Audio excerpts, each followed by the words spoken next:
Bonjour à tous, bon lundi, bon début de semaine à tous, madame, messieurs. C'est la revue des grandes unes, c'est sur Equinox Télévision, avec nos invités déjà sur ce plateau, des invités qui vont commenter, analyser, même décrypter l'actualité telle que prévue par la presse. La nouvelle expression parle du coronavirus, le RDP et le MRC s'affrontent, c'est le grand titre du journal. Le journal explique que le président du mouvement pour la renaissance du Cameroun, qui a toujours contesté l'élection de Biya depuis la présidentielle de 2018, reconnaît donc tout de même que c'est lui qui tient donc les rênes du pays et qui lui revient donc de prendre le bâton de commandement en chef dans la guerre que le Cameroun livre à l'ennemi invisible et mortel du coronavirus. Mais le RDPC par Famine Ndongo estime que c'est une stratégie d'insurrection et surtout un coup d'épée dans l'eau. C'est ce que le journal dit en page 3 de ce numéro disponible en kiosque qui parle également des mesures de prévention, l'insouciante résistance et même des populations. Donc les marchés, les associations culturelles et autres lieux de fête continuent toujours de grouiller de monde suicidaire. C'est ce qu'on découvre également en page 11. On parle aussi de la mairie de Douala 2e. Fampo expérimente le confinement. En plus donc des mesures édictées par le gouvernement, la maire a donc expérimenté la fermeture de tous les espaces marchands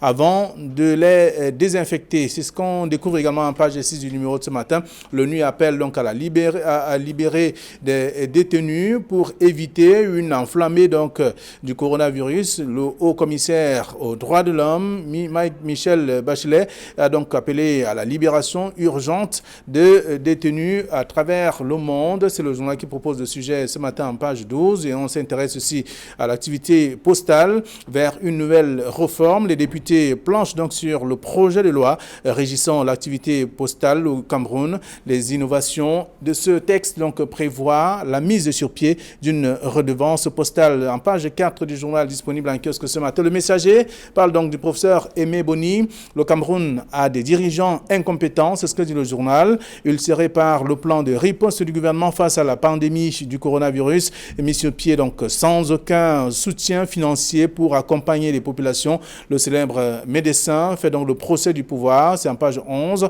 On parle également du Covid-19, l'ultimatum de Kamto à Paul Biya, le leader du mouvement pour la renaissance du Cameroun, donne 7 jours au chef de l'État pour sortir de son éternel confinement. C'est en page 3 du journal Le Messager de ce matin. Toujours dans la presse, celle qui est disponible en kiosque, il y a Mutation qui parle du coronavirus et le Cameroun. Et donc les stars du bêtisier avec des visages bien connus de la République, des personnalités d'ailleurs qui sont contenues dans le journal ce matin. Et puis d'autres informations que je vous invite à lire. Émergence pour sa part parle de gestion du coronavirus, l'ultimatum musclé de Maurice Kamto à Paul Biya. Le président du mouvement pour la renaissance du Cameroun donne 7 jours au président de la République pour s'adresser en personne donc aux Camerounais. Les réactions de Famine Ndongo, Grégoire Awona et Oswald Baboké à découvrir en page 5 du journal Émergence. Et aussi on parle du cessez-le-feu dans le nord-ouest et sud-ouest, passe d'armes donc entre les séparatistes et l'ONU. C'est l'information qui est contenue dans le journal. La lutte contre le coronavirus, le gouvernement recherche donc 45 milliards de francs CFA. Le journal le dit d'ailleurs dans le numéro de ce matin et d'autres informations aussi. Et le journal Le Soir hebdomadaire qui est en kiosque par du Covid-19, Kamto, ignore-t-il les règles dans une république? C'est une question. La suite est à découvrir dans le journal. On parle du coronavirus et si la solution africaine était donc attendue. Et là, on parle aussi de l'appel à la responsabilité pour le respect d'un minimum d'éthique public. C'est le dossier également à lire dans le journal Le Soir hebdomadaire de ce matin. Et puis l'Œil du Sahel qui en kiosque par le transport vers un confinement total du Grand Nord. C'est le grand titre également à lire ce matin. On parle du Covid-19. 2 magasins scellés donc à Garoua parce que ces personnes n'ont pas respecté les prescriptions du gouvernement. Et aussi on s'intéresse donc au municipal 2020. Annulation partielle et totale des résultats à Lagdo et Bibemi. C'est ce que le journal propose également comme information politique de ce matin. Et puis, le journal L'économie s'intéresse justement à l'actualité coronavirus. Les économies des pays de la CEMAC au scanner confrontés donc aux défis sécuritaires, de rétablissement même des équilibres macroéconomiques. On constate simplement que ces derniers se sont retrouvés pour notamment éplucher tout ce qu'il y a comme difficulté et voir quelles sont les mesures à prendre pour la suite de l'affaire face donc à l'épidémie qui secoue le monde en ce moment. C'est à découvrir dans le journal, disponible en kiosque. Le même journal parle également du Covid-19 avec un ingénieur statisticien qui analyse l'évolution probable de la pandémie au niveau de l'Afrique. Et en même temps, on parle aussi de ce transport en commun, courbe ascendante donc pour les tarifs à Yaoundé. C'est à découvrir dans l'économie de ce jour. Et puis Cameroun Tribune parle du coronavirus. Le prix de l'inconscience, c'est le grand titre du journal, tout en rappelant que des femmes de nuit sont allées, en tout cas ont été séduites par ces personnes qui sont confinées et beaucoup de choses se sont passées entre ces gens. Et quelle est donc la suite? Aujourd'hui, le préfet d'Unfundi a réussi à dénicher notamment cette situation et donc les forces de sécurité sont à la suite de ces femmes qu'on a pu repérer, en tout cas pour certaines. Il y a d'autres qui sont encore dans la nature. Combien de personnes ont été infectées en ce moment? Donc c'est une grosse question également que se pose Cameroun Tribune. C'est le dossier que je vous invite à lire. Le même journal parle également de l'acte postal avec notamment le secteur postal aujourd'hui. Une réforme donc en gestation pour dire que le sujet est donc sur la table des députés à l'Assemblée nationale. C'était une loi qui a été déposée en étude justement. C'est à lire dans le journal Cameroun Tribune de ce matin. Le journal Éco-Santé, spécialisé dans la santé, parle de la propagation du coronavirus au Cameroun. Arrêtez de fuir et faites-vous dépister. C'est le grand titre du journal pour dire simplement qu'il y a des actions qui sont menées depuis quelques temps au moment où le pays franchit justement le cap de plus de 139 cas confirmés et 6 décès. Le ministre de la Santé publique lance donc un dépistage massif. Et là, du 2 au 7 avril prochain, 1499 agents de santé communautaire passeront donc de maison en maison, de ménage également de la ville de Douala et Yaoundé pour notamment dépister et aussi sensibiliser des populations. C'est à lire dans le dossier proposé par le journal Éco-Santé de ce matin qui est en kiosque aussi. Tout comme le quotidien Le Jour qui parle du coronavirus, le Cameroun est mal parti. C'est le grand titre proposé par le journal. Tout en parlant également de la crise sanitaire, Cameco va donc suspendre ses activités. La suite d'informations, c'est à lire si vous faites un tour en kiosque ce matin. Et puis on va poursuivre avec le journal Intégration qui parle du Covid-19 au Cameroun. La pandémie comme tremplin politique, c'est le journal qui propose le sujet et donc d'autres actions également à mener et aussi d'autres informations contenues dans le tabloïd disponible en kiosque ce matin. Voilà ce que la presse nous propose ce premier jour de la semaine. Bonjour Thierry. Bonjour Flavien Ndongo, bonjour à Benna Batana. Je dis également bonjour à tous les téléspectateurs de la revue des Grandes Lunes. C'est clair qu'au moment où vous lisiez la revue de la presse, nous étions concentrés à lire les dernières informations autour du Covid-19 qui posent beaucoup de problèmes. On en parlera certainement tout au long de cette émission. Merci d'être avec nous ce lundi. Bonjour Bernard Batana. Bonjour Flavien. Bonjour Thierry. Good morning Nord-Ouest. Good morning Sud-Ouest. Je dis un bonjour particulier à tous les chrétiens qui ont entamé ce jour, la semaine sainte. Et un bonjour aussi à tous les prêtres qui vont renouveler leur engagement chrismal le jeudi, le jour de la messe chrismale. Alors, merci. J'espère que tout est respecté également dans ces paroisses, dans ces églises. Tout est respecté. La distance entre... Les églises, les paroisses sont fermées. Voilà. Justement, pas dans quelle messe jeudi prochain. Alors, la presse de ce matin est disponible en kiosque avec des informations que vous aurez donc à découvrir. La nouvelle expression par du coronavirus, le ADPC, le MRC s'affrontent. C'est le grand titre. On voit bien des images, deux photos à la une du journal. Le professeur Jacques-Famille Ndongo et le professeur Maurice Kamto. On parle de ce qui a été donné comme ultimatum, selon bien sûr le journal, au président de la République, c'est-à-dire 7 jours pour trouver la solution au plus vite à cette crise sanitaire qui secoue le Cameroun comme bien d'autres pays du monde. Si vous le permettez, juste pour moi de repréciser une chose par rapport à ce que Bernard a souligné tout à l'heure. On a dit confinement.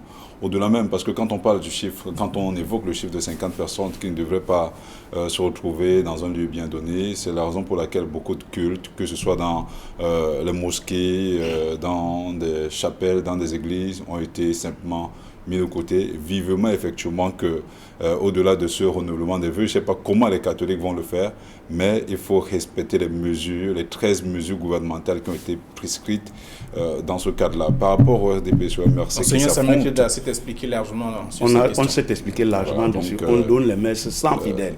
Voilà, on dit les messes sans fidèles. C'est très important, c'est la raison pour laquelle les médias ont été sollicités pour permettre justement à ce que des messages soient relayés et que la foi foi chrétienne continue à être, elle a s'est éprouvée ces derniers jours, mais continue à être élevée au-delà de cela, parce qu'on peut le faire d'une autre manière, on peut servir Dieu sans nécessairement aller à l'église, comme on nous avait fait comprendre jusque-là. Alors, la une de la nouvelle RDPC et le MRC s'affrontent, je le disais tout à l'heure, pour moi c'est une bataille de clochers.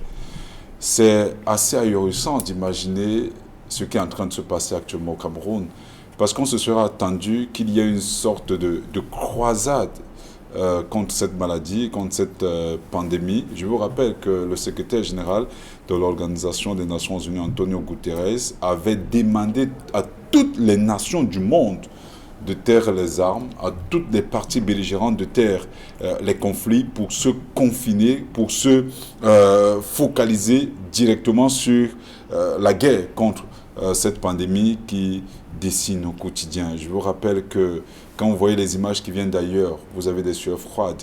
Quand on vous dit que les États-Unis, pour ce seul week-end, ont frôlé le cap de plus de 100 000 cas, personnes infectées. Et quand on vous dit que samedi dernier, il y a 3 enfants âgés de entre 7 et 14 ans qui ont perdu la vie, parce qu'on disait que la maladie n'attaque que les personnes assez âgées. Ça veut dire que la maladie peut toucher des enfants, même au plus bas âge. Et je vous rappelle qu'en termes de plateau technique, je vous rappelle qu'en termes d'engagement pris pour lutter contre le Covid-19, les États-Unis sont de loin devant les pays africains, de loin devant le Cameroun. Donc quand on voit ce qui se passe actuellement au Cameroun, on a de fortes raisons de craindre. Quand on voit donc le MRC donner des injonctions au président de la République, tout le monde effectivement veut.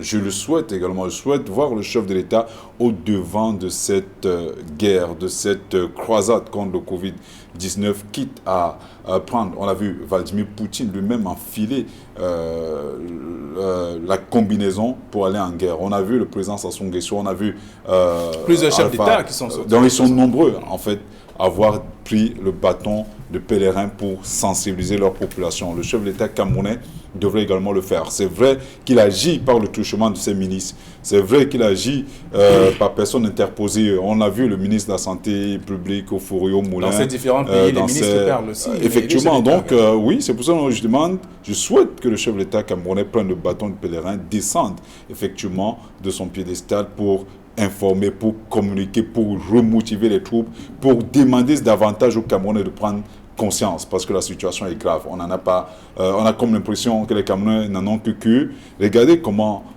les Camerounais vaguent librement et sans aucun problème à leurs activités. Même l'heure, le deadline de 18h n'est pas respecté au quotidien. Donc que le MRC, le RDPC s'affrontent sur qui doit faire quoi, qui ne doit pas faire quoi. C'est une bataille collective. Maurice Kamto, le professeur Maurice Kamto et tous les affidés de Maurice Kamto, tous les militants du MRC devraient s'engager dans cette croisade pour barrer la route au Covid-19. Pareil pour le DPC, pareil pour le PCRN.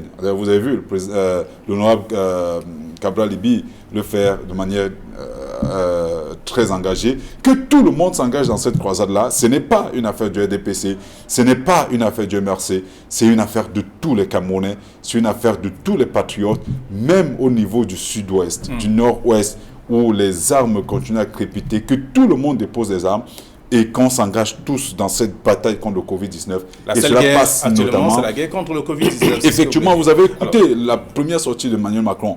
Nous sommes en guerre. Nous sommes en guerre. C'est une guerre biologique, c'est une guerre sanitaire.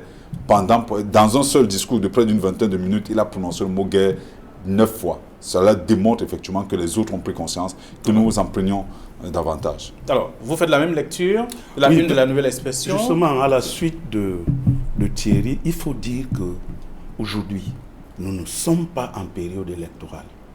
Ça veut dire que le discours d'un homme politique ne devait pas être comme un discours de campagne électorale. Nous avons une situation bien précise. Nous sommes en crise humanitaire, sanitaire, où toutes les forces devaient fédérer. Moi, je vois... Mais ces mêmes hommes politiques peuvent rappeler des mesures, oui, l'applicabilité même de ces mesures. On a pris un certain nombre de mesures. Il faut dire qu'un chef de l'État, lorsqu'il est installé comme chef d'État, n'appartient plus à un parti politique. Il est le président de la République. La Respublica, c'est-à-dire la chose commune. Commune à tous les Camerounais. C'est-à-dire donc par contre que cette décision devait engager tous les Camerounais de tous les partis politiques. Maintenant, lorsqu'on est un leader de parti politique, l'objectif essentiel, c'est le bien-être des populations. Que vaut l'ultimatum du président du MRC dans la résolution de la crise sanitaire? Est-ce qu'on peut donner, on peut affecter une échelle de valeur? Non. Ce que nous attendons des leaders politiques, c'est de se mettre. C'est de se mettre contre, de poser des actes contre qui puissent nous faire sortir de cet imbroglio. Est-ce qu'il ne fait pas le constat selon lequel les choses vont de façon ralente et oui, qu'il faut booster avec un message du chef? Il faut savoir que la majorité silencieuse ne juge que par les actes. Qu'est-ce que l'OMS a fait jusqu'ici pour faire reculer la pandémie? C'est cela. C'est ce que le grand peuple attend. On a vu le président du MSC laver les mains, dire que voilà comment on peut. Voilà une action citoyenne. Bon, maintenant, un ultimatum contre le président de la République en période de crise sanitaire. De crise sanitaire. À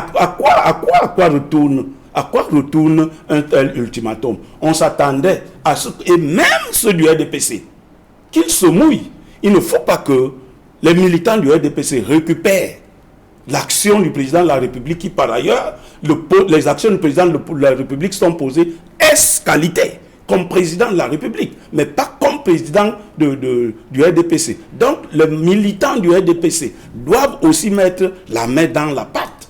Alors, on a observé également la semaine dernière profiter des actions du président de la République. On a observé la semaine dernière que tous se sont retrouvés autour d'un défunt, je voudrais dire d'un disparu, mais alors qu'il y avait des mesures qu'il fallait respecter. Ils étaient pratiquement un peu plus de 1500 personnes au même endroit. Ce n'était pas des actions à apprécier ou à encourager? Oui, on ne va pas tout le temps passer le temps à remuer le passé. Il est plus que jamais urgent que l'on s'implique. Vendredi dernier, on était encore à 88 cas. Aujourd'hui, nous sommes à 139 cas. Donc, vous vous rappelez effectivement que le ministre de la Santé publique, Malaouda Malachi, avait souligné que si on continue comme ça, le Cameroun va frôler le cap de plus de 1000 cas infectés, 1000 personnes infectées en l'espace d'une semaine. Et on est en train d'arriver, je crois, en une semaine et moi, je me rappelle très bien, mais une chose, si on est en train, la vitesse à laquelle les cas s'ajoutent est assez inquiétante. C'est la raison pour laquelle il faudrait que tout le monde s'implique. Ça ne sert à rien que l'on dise qu'on est du MRC, du RDPC, du PCRN, de l'UPC, du CPP ou je ne sais pas quoi, pour jeter l'anathème sur ce qu'est fait par le gouvernement de la République, ce qu'est fait par le président Biya. Il est clair que son silence est assez assourdissant au moment où nous parlons. Nous souhaitons voir le chef de l'État, surtout qu'il y a des rumeurs qui ont fait état d'un certain nombre de choses autour de sa vie ou de sa survie. On ne sait pas toujours. Il faudrait, sa présence peut participer à rassurer l'opinion nationale et internationale. Il y a certains journaux qu'on n'a pas lus ici qui présentent même les visages des gens qui ont tué dans les réseaux sociaux le chef de l'État. Il faudrait... On aimerait aussi voir effectivement, au moment où tout le monde est impliqué, engagé dans cette lutte-là. On a vu sa fille, Brenda Biya, pratiquer ce geste-là, sensibiliser les populations. On aimerait également voir la première dame du Cameroun, Chantal Biya. On aimerait voir le président de la République lui-même. On a vu des ministres. Il faudrait que aux États-Unis, on parle de commandeur en chef. Il faudrait que le commandeur en chef camerounais également monte au créneau pour prêcher par l'exemple et qu'il débloque les moyens qu'il faut. Parce que je vous rappelle qu'à Yaoundé, on parle d'un taxi qui est monté, le taxi, le coût de transport est monté à 300 francs dans des véhicules en taxi jaune, dans des taxis véhicules jaunes. À Douala, c'est pareil, peut-être on n'en parle pas beaucoup. Au niveau des motos, la situation va de mal en pis. Surtout qu'à l'époque, on parlait de surcharge, de bâchement, il n'en existe plus. Quelles sont les mesures palliatives qui ont été prises pour permettre aux Camerounais de survivre en ce moment? Je vous rappelle, lors de la conférence de presse le point de presse de mercredi dernier entre le ministre de la Santé publique et le ministre de la Communication, ils avaient dit qu'on ne peut pas parler de confinement total parce que l'essentiel des Camerounais vivent dans l'informel, ils vivent au quotidien. Ce sont leurs propres mots. Comment fait donc pour permettre à ces Camerounais qui vivent au quotidien de s'en sortir sans coup férir, de s'en sortir sans pourtant souffrir? Comment va-t-on faire pour payer les loyers à la fin du mois? Ailleurs, le loyer ne sera pas payé. Ailleurs, on ne payera pas d'eau. L'électricité ne sera pas payée. Qu'est-ce qui est fait au niveau du Cameroun pour que les Camerounais qui ont accepté vivre confinés réussissent à s'en sortir, à ne plus tirer le diable par la queue? Parce que les gens sortent chercher de l'argent. Les gens sortent pour survivre. Mais c'est le chef de l'État. Ce sont des décisions ultimes. Il faudrait qu'on arrive à ce niveau. Tant qu'on n'a pas encore fait cela, pour moi, voir des gens dans les marchés, c'est tout à fait normal. Parce qu'au Cameroun, justement, l'essentiel des activités est informel. Il faudrait que les gens mettent des mesures palliatives pour amener les Camerounais à se confiner réellement. Tant que ce n'est pas le cas, toutes les 13 mesures, enfin l'essentiel de ces 13 mesures ne seront qu'un leurre. Parce qu'en réalité, les Camerounais ont besoin de vivre. Parce qu'au-delà de la maladie, au-delà de toute chose, même là, d'aucuns parlent de famine, d'aucuns parlent de faim, même ces éléments-là peuvent vous tuer d'une manière ou d'une autre. Très bien. Alors, ça, c'était la une de la nouvelle expression qui parle du RDPC et le MRC qui s'affrontent autour du coronavirus. Comment faire? Quelles sont les stratégies véritables puisque certaines mesures ont été prises et on voit bien qu'à certains niveaux, ces mesures ne sont pas respectées. Le messager de ce matin parle du professeur Aimé Boni. Le Cameroun a des dirigeants incompétents sur cette question. Oui, c'est vrai que la presse est allée dans tous les sens aujourd'hui par rapport à ce problème de coronavirus. Je crois que c'est d'une importance capitale. Le Cameroun Tribune a même parlé d'inconscience de Camerounais et le jour a parlé de Cameroun qui est mal parti. Il y a un journal même qui a... Il y a Mutation qui a présenté les stars du bêtisier. Les stars du bêtisier. Donc c'est allé dans tous les sens. Vous savez, chaque rédaction est allée de sa ligne d'écriture. Moi je pense que c'est un problème sérieux. C'est un problème sérieux et c'est pour cela que la presse s'est liguée sur ce problème-là. Il faut que, comme a dit Thierry, là, que des solutions soient trouvées par rapport à ce problème de coronavirus. C'est un problème qui a été importé. C'est un virus qui a été importé. Parce qu'il faut que les gens le sachent, qui a été importé parce que, effectivement, il y a eu un laxisme de la part de nos dirigeants. Comment ils ont laissé entrer des gens qui étaient susceptibles de transmettre la maladie. Aujourd'hui, on va les chercher dans les quartiers. On va les chercher dans les quartiers pour qu'ils reviennent. Mais avant d'aller les chercher dans les quartiers, ils auront distribué allègrement cette maladie. Les responsabilités par rapport à ça doivent être partagées. Et que, à la fin, que la maladie puisse reculer. Comment faire pour reculer? Parce que nous sommes dans une situation d'imbroglio. Il y a pas mal de gens qu'on connaît. Il y a des gens, tous les compagnies aériennes ont des manifestes. Est-ce que ce n'est pas sur le tard, ce que vous dites? Des passagers qu'on connaît. On les connaît, on peut les retrouver. Pas facile. On connaît leur nom. On connaît leur nom. On peut les traquer, les retrouver. Moi, je pense que les responsabilités doivent être partagées. Bon, maintenant, vous avez parlé de bêtisier. Le bêtisier. C'est une de Mutation. Dans Mutation, on parle de bêtisier. Par exemple, en parlant il y a la photo, par exemple, du président de l'Assemblée nationale qui, dit-on, ne s'est pas soumis à... Il y a le ministre des Sports, il y a le ministre du Commerce, il y a le ministre de la Recherche scientifique, il y a le prophète. Il y a chacun a sa responsabilité dans ce bêtisier. Le ministre de la Recherche scientifique, par exemple, on n'a pas vu. Parce que ça, j'ai dit la fois dernière, c'est un défi pour la science. Mais on se contente de dire seulement que voilà, le corona c'est ceci, voilà comment il faut faire pour l'éviter. Qu'est-ce qu'il faut faire pour trouver une solution curative à cette maladie? Est-ce que la science, au-delà de toutes les querelles qu'on trouve autour de la chloroquine, est-ce que la science au Cameroun s'est mobilisée? Quel est le niveau de mobilisation de la science au Cameroun? Quel est le niveau de mobilisation des chercheurs? Il paraît qu'ils ont des primes de recherche. Voilà un défi. Est-ce qu'ils se sont mobilisés contre cet ennemi commun? Donc on ne va pas la mobilisation est partie parce que les primes ne sont pas payées. Non, mais on ne va pas toujours... Non, quand c'est la science, c'est un défi scientifique. On devait avoir des sciences dans les veines et de savoir que voilà un défi, il faut le relever. Le doute scientifique, la curiosité scientifique recommande que face à une situation comme ça, que tous ceux qui se réclament chercheurs se mettent ensemble pour booster. Or, on n'a pas vu ça. C'est pour cela sans doute que le journal Mutation parle de bêtisier. À l'Assemblée nationale, le président, parce que je parle du président de l'Assemblée nationale, parce que l'Assemblée nationale, c'est une institution. Et le président, en tant que tel, est le chef d'une institution. Il devait servir d'exemple. Il devait prêcher par l'exemple. En tant que chef d'une institution, qui est l'Assemblée nationale, c'est-à-dire la représentation nationale. C'est ce qui a conduit à l'ONG, le REDAC, de dire qu'on dissolve simplement l'Assemblée nationale. Parce qu'ils n'ont pas respecté les mesures du gouvernement, c'est-à-dire de 50 personnes dans une salle.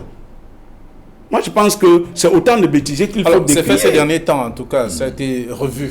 C'est pas groupe maintenant. C'est autant de bêtises. Bon, voilà. Heureusement qu'ils ont compris. Ils ont peut-être compris la doléance sanction du REDAC. Ils ont commencé à procéder par palier. Mais moi, je pense que tout le monde devait mettre la main dans la pâte. Oui. Et on a parlé, Cameroun Tribune a parlé par exemple des filles de joie. Oui, on va évoquer le temps de parler également de la sortie du professeur Aimé Boni. Et alors, avant de terminer, à des dirigeants incompétents. Oui, quand tu parles de la sortie du professeur, mais je crois que c'est juste quand on prend ailleurs. C'est un homme de science qui parle. Oui, c'est un homme de science. Et puis quand un homme de science parle, comme je l'ai dit tout à l'heure, il le dit. Parce qu'il y a une référence à un professeur. Il le dit. Quelles sont les mesures d'accompagnement qu'on a mis en place pour lutter contre le coronavirus? Il ne suffit pas de dire que bon voilà, il faut se mobiliser, mais il faut aussi des mesures d'accompagnement. Et c'est ce que le professeur décrit. On a des dirigeants, bon mais je reprends ce qu'il a dit, on a des dirigeants incompétents. Vous n'avez pas de le dire.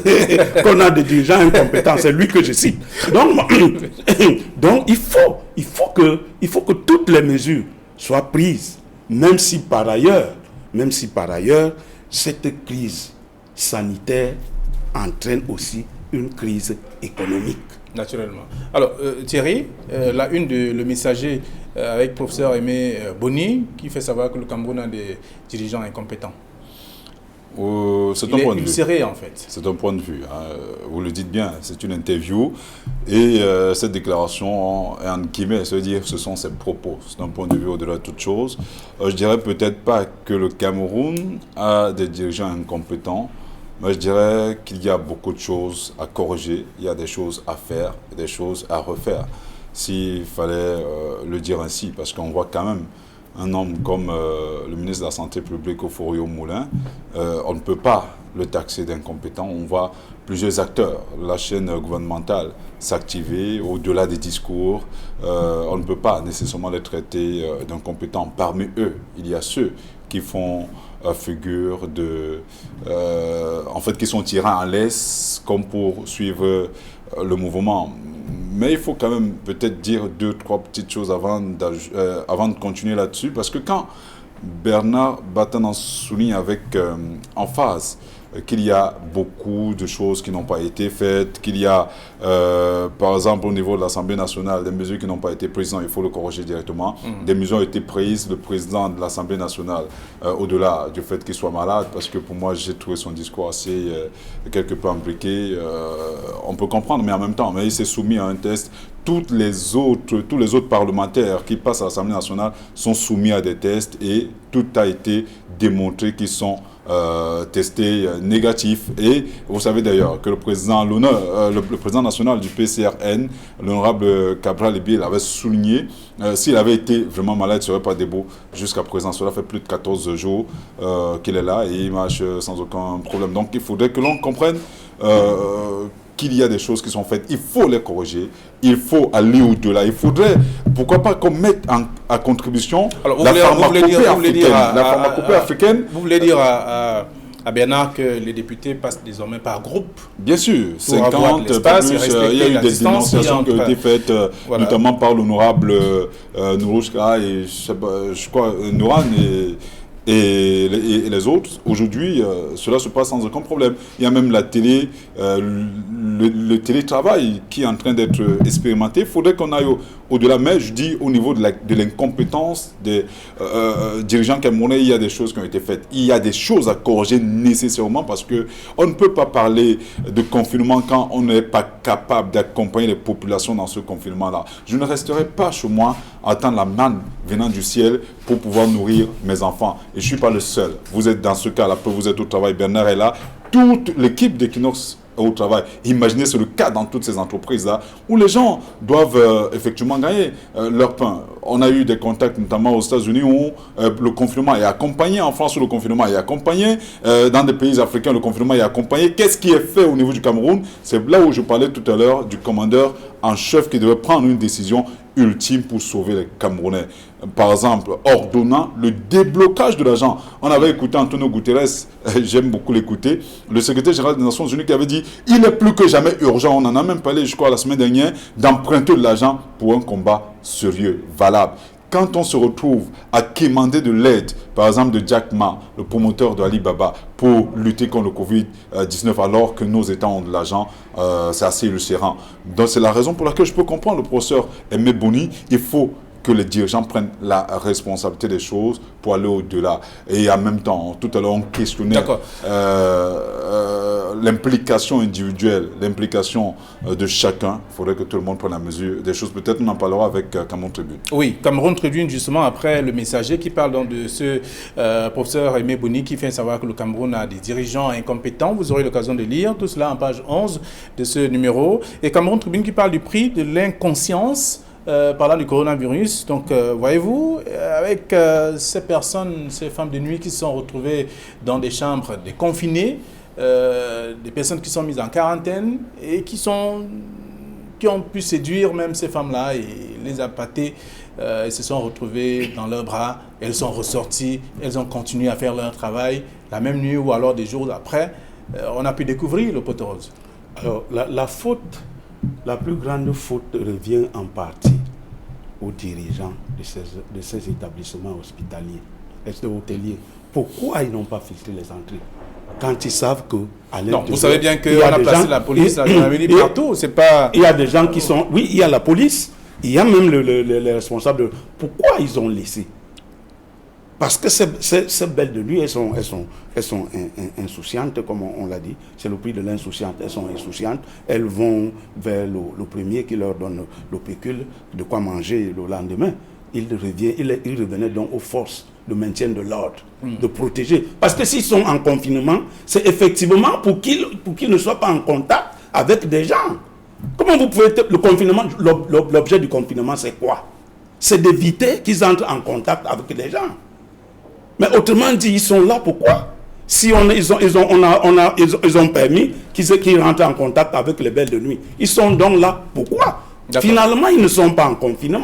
Ils sont tout simplement hébergés quelque part dans un hôtel. Il faut qu'on donne un sens.